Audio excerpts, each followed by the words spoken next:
Right now we have Diana Olynick with us today. It can be found at dianaolynick.com. How are you doing, Diana? Oh, pretty good. Thank you so much. How about you? I am good. I'm great. It's the weekend. Can't complain and excited for a great week ahead. Yes, for sure. Absolutely. So tell us the story of how you got to where you are today and who you are. Yes, as I was explaining before, I'm actually from Colombia. I was born in Colombia. Colombia is a very poor country, let's Mm-hmm. say, and I happen to be born in a very poor family too. Okay. My father used to be, alcoholic and all of these type of social problematics. That is how my childhood happened. And at some point in my life, I was able to have the opportunity to come to Canada. So right now I live in Canada. And here, I decided to pursue more, studies because I took engineering in my country, but Mm-hmm. here I just wanted to become an engineer. It was a very big challenge because in Canada, the credentials have to be recognized. So I couldn't practice as an engineer. And that took me in an interesting journey. So Mm-hmm. here I am, an immigrant with no connections and no family, and trying to struggle with this. The struggle didn't end there, of course, Mm-hmm. because life is a beautiful journey anyways. Yes. And I continue to, get other jobs, pursue more, a little bit of here and there, more education, until years later, I was able to actually pursue my actual accreditation. But something interesting that happened was that at some point, I became, like engaged with a partner. And my dream was always to have a family, of course. And the unexpected happened, which is that we had to go through a separation. And at that point, I have a 2-year-old kid. And at that point, also, I didn't have a job.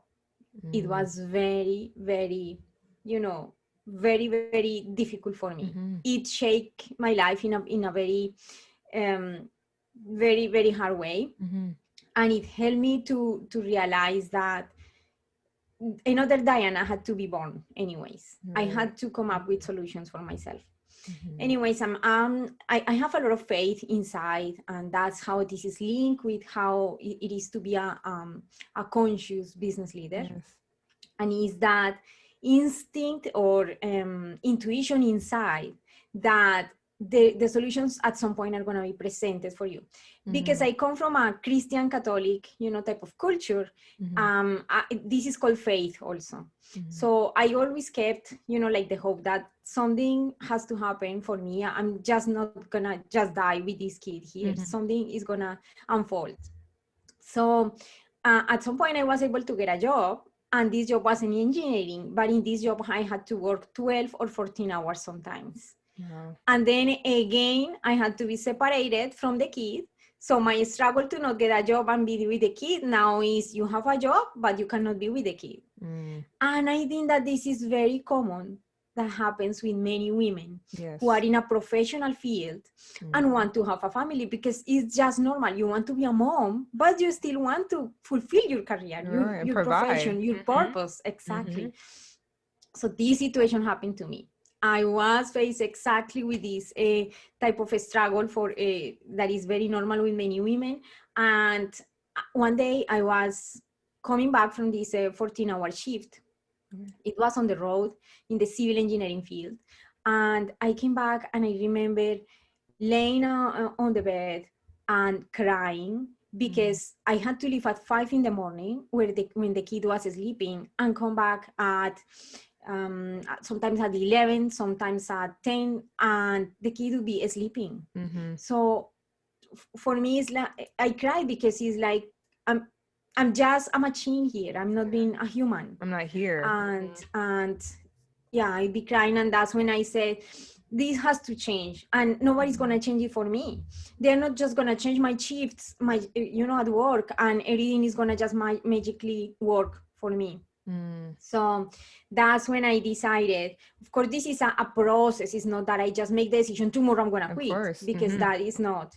But at least making that conscious decision that I have to commit with having more, you know, like expectation, more faith in myself, more that something has to change, and I'm going to start finding ways, preparing myself, reading books, you know, doing all of these type of things to get myself inspired and pursue more education in a business. Because in my engineering, when I was in my country, I was able to work with all of this topic that is related with lean management, quality management, and I really, really love that. And this is somehow is application of engineering principles, but it's related with business. And I just happen to love that, doing that work. So I said, I think that I should do that. That's what I should do. Like, it's my expertise. And I remember being happy when I was doing that. And loving it. Yeah. Yeah, so then I decided the only way to do this, because I don't have that type of specific experience here in Canada, is to create it myself. I have to create an agency myself. I have to figure out how to do this. Of course, it took years because it's not trying to create a business. And when you're an engineer, like if you're an architect, if you're an artist, when you want to bring that in the business form, you also have to learn the business form. Right. It's like another field Two different of worlds. study. Exactly. So it takes years to actually learn how things work. And that's what I did. The journey has been full of struggles and the realization through the pain, but being at a point where the decision has to be done, not to radical decision of changing it right away, but the decision of being prepared slowly to actually get there. That is how it happened to me. Something interesting that also helped me is that in those times when I sometimes would come back home, you know that in this culture, it's a consumerist culture, right? Yes. Like you feel that you can buy more stuff. Like not in my country, that is a poor country. Here you feel that you can have a house, a car, right? And it's not so difficult. Like you can get credit and do it. Yeah. And so I was in that rat race, of course.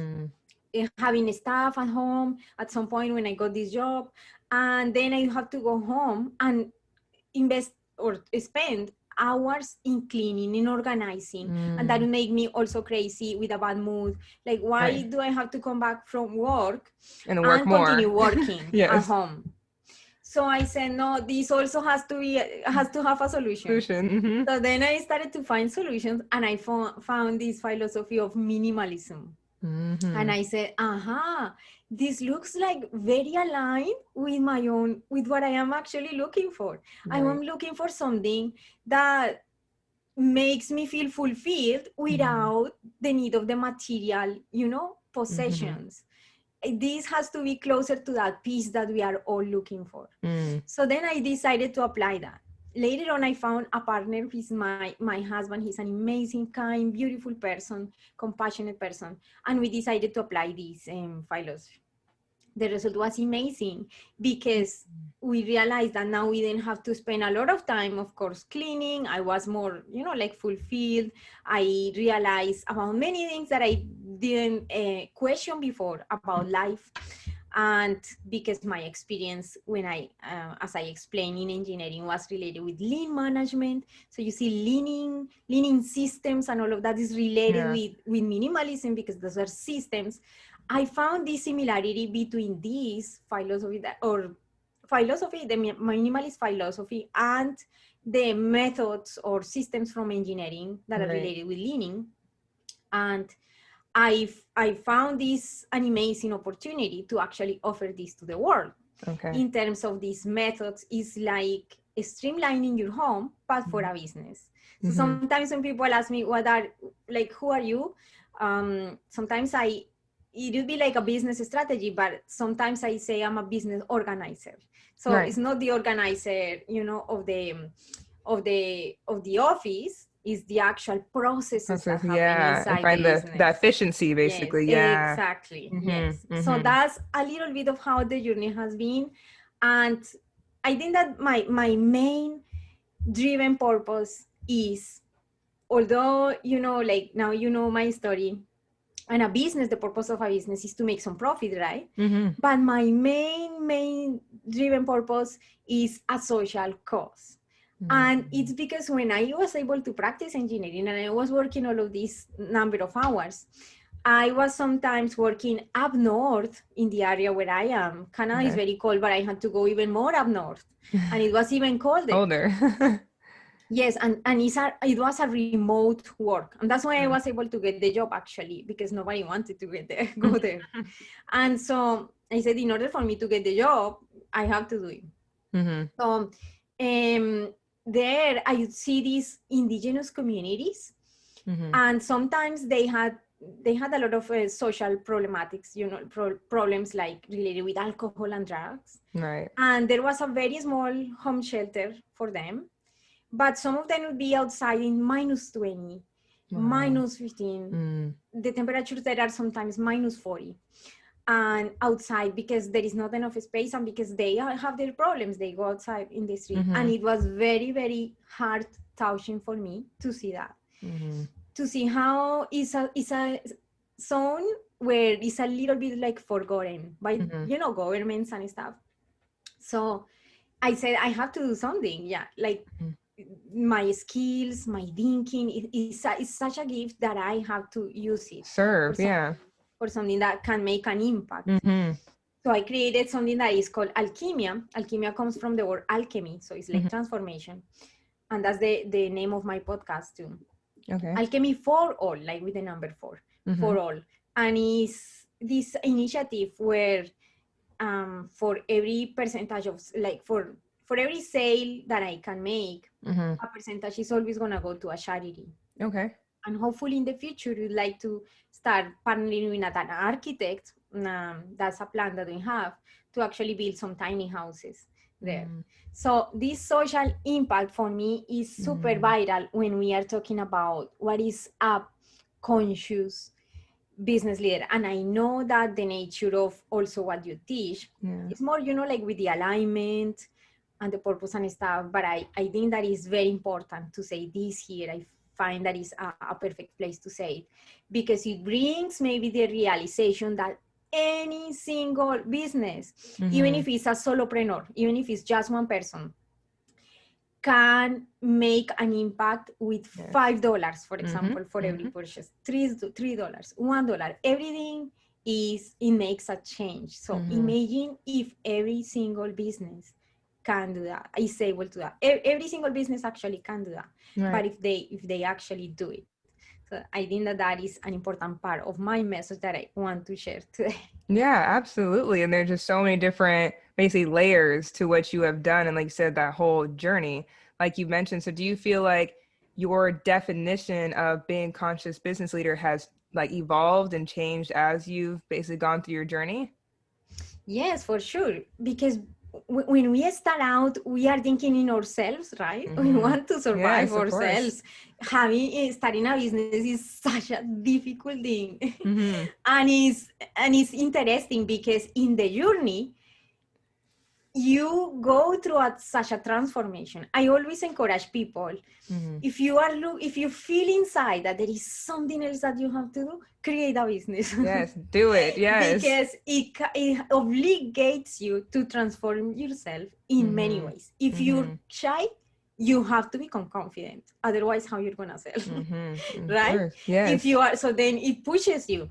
If you are, let's say that if you feel that you are weak in marketing, if you are weak in, if you feel that you are not, that you want to, just delegate everything, at some point you can do it. But once you have the skills to actually do it, in many ways, like if you are a person that is lack of faith sometimes, that you feel that, or a very negative person, then in a business you cannot do that. You have to be very, very empowered, very powerful, very and that transformation just comes from when you are pushed to that goal that you want to attain. When we are employees, that is super interesting, something that I've realized in my own life.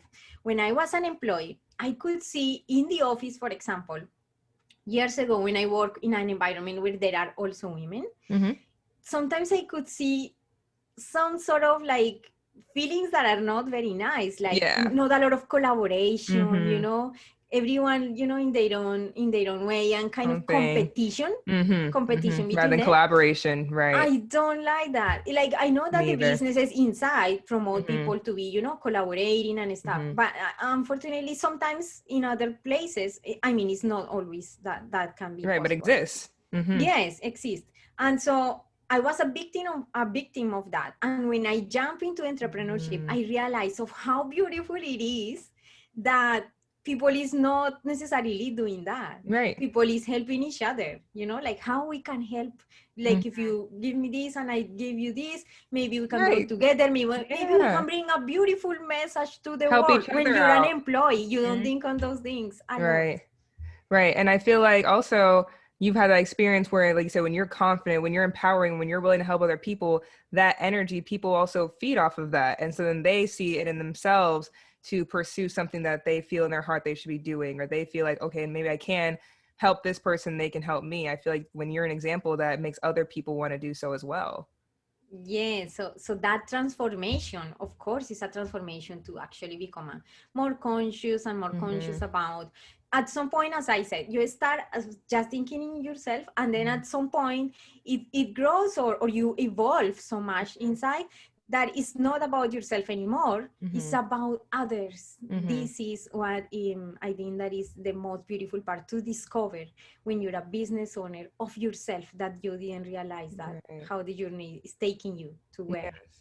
Yes. And of course, there's no necessarily perfect right answer, but how do you think someone could have that transformation when they start with thinking about themselves and trying to transform and they said trying to make an impact for other people? Mhm. Because I feel that I'm a student of nature. Mm, That's how I love to do. That's why I felt attracted for minimalism, I think, because somehow some intuition inside told me that the outside things, the material things, are not necessarily what mm, bring us fulfillment.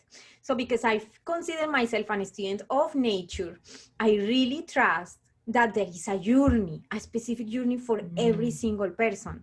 And when we, in my opinion, when we try to reject, try to resist the journey, how the journey is evolving, we suffer.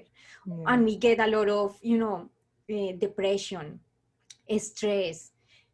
All of these things come from when we resist what is happening. Mm, So my answer in that case is that try to find the fulfillment with that journey, how it is unfolding. mm, So instead of thinking I should be this person now, I should be more conscious now, I should be more, mm, it's just embrace that present that is happening. mm, Because at the moment where you actually embrace that present as it is unfolding, the result is that you're becoming more conscious. mm-hmm. So it's a journey, is not a destination. Of That's what course. I'd say. Okay, instead of great. instead of focusing on the results, focus in the process, Where how we it is are. Hmm. unfolding right now. Yeah, in the moment and then where you can be going. They said enjoy the journey, enjoy the Yes, process. yes. Yes. So tell us about your upcoming workshop. Yes, I'm gonna have, because my area is about systems and automations and how we can make all things more efficient and productive. I'm just gonna have a workshop in how to automate the client onboarding, because I feel that many people waste a lot of time. Mm-hmm. Actually, when you want to focus in your strategy, when you want to focus actually in your family, when you want to enjoy Mm-hmm. more time with your family, when we are in this fast paced world, we want to try to automate certain activities, Mm-hmm. so you can actually focus in how can I make this grow, or how can I bring a bigger message, like this message, to a bigger people Mm-hmm. audience. So automating that part, I feel that is a good thing that people would appreciate. So the workshop is gonna come in about 2 weeks, and it's gonna be about how to automate your client onboarding. Perfect. And that can be found at programs.dianaolynick.com, correct? Yes.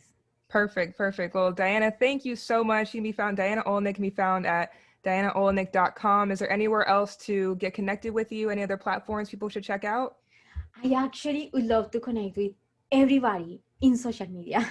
I'm there Perfect. every day, like providing connection, Mm, tips, and yeah, connecting. That is what we are here for, to connect and help each other collaborate. perfect. Well, thank you so much, Diana, for joining us. Thank you so much and have a wonderful day. Thank you. You too.